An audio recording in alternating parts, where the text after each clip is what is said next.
Hello everyone and welcome to the Angular for Beginners course. Let's get started learning Angular by focusing on its most commonly used features. In this lesson we are going to quickly set up our development environment and we are going to scaffold a small Angular application. Let's start by answering the question, what is Angular, and see it in action immediately. So in order to have your development environment up and running, you're going to be needing the Nodejs runtime. Let's head over to nodejs.org and download here the latest Node version that you have available, and notice that the version number is going to probably be different from the one that we see here. Please use the latest version and not the long-term support version, as the latest version tends to work better with front-end development tools such as the Angular CLI that we will be using in this course. Once you have Node installed on your machine, you are also going to be needing an IDE, or an integrated development environment.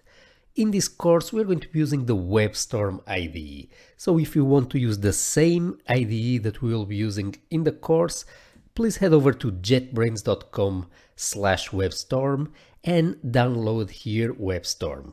If you prefer instead a free IDE, you can also use Visual Studio Code from Microsoft. This is also an excellent IDE. Once you have both Node and an IDE installed in your machine, we are now ready to start exploring Angular. The best way to understand what exactly Angular is and how it works is to see it in action. So that's what we're going to do straight away.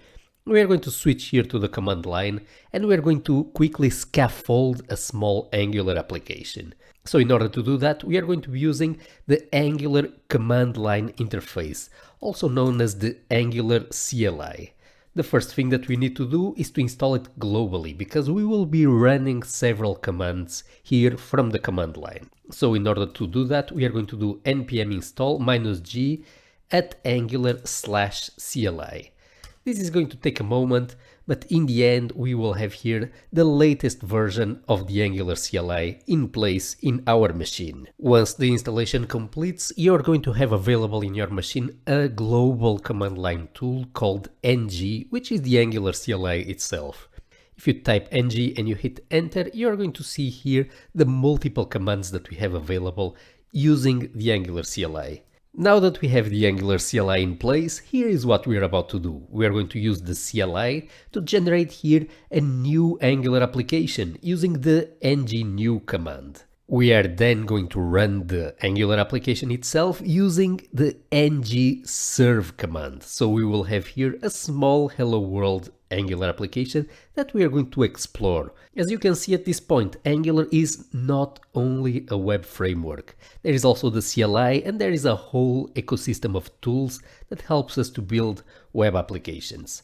Let's then see this in action. We are going to create here a new application using ng-new, and we need to provide here a name for our application. Let's simply call it Angular-course. Let's now hit enter, and we're going to be prompted by the Angular CLI for a series of questions. First, would you like to add Angular routing? Let's choose the option no at this stage, and let's choose here on the second question plain CSS for our styling. And with this in place, our application is going to be scaffolded and our dependencies are now being installed. The CLI is creating here a series of files in our local file system, and it's also installing here a series of npm dependencies. After a while, our installation is completed, so if we now list here the contents of our directory, we are going to find here a new folder called Angular-course.